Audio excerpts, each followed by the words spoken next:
家风采过后，俺们嘅国军阿兵哥如到国际去9年去探索，其中陆军司令部派役400人嘅阿兵哥，坐运输直升机去嘉义梅山村同高雄嘅南马夏亚的地区探索灾民去清运废弃物同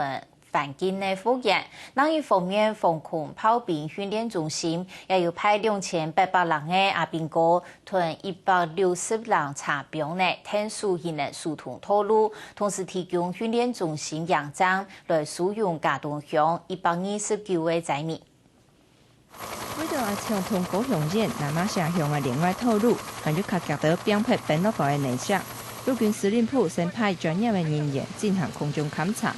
各吊挂太型的机械同操作人员入去灾区，希望是来卡夹到畅通山区的路。清泉内设上搬运废弃的家具、两手街路，也到接近迷彩服的阿兵哥，入去嘉义县梅山村、高雄县南马下乡等8个部落，支援各乡公所编配废弃物，协助灾民变扫物卡，还有消毒，防止传染病的发生。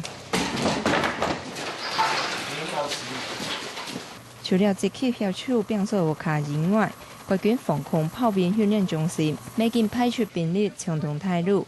也还已经派出2800外界官兵同160人到查业，探索运送物资同变扫迷雾了的工作。高路同样站未开放收容灾民，民生物资自中下系嘉东乡公所来提供。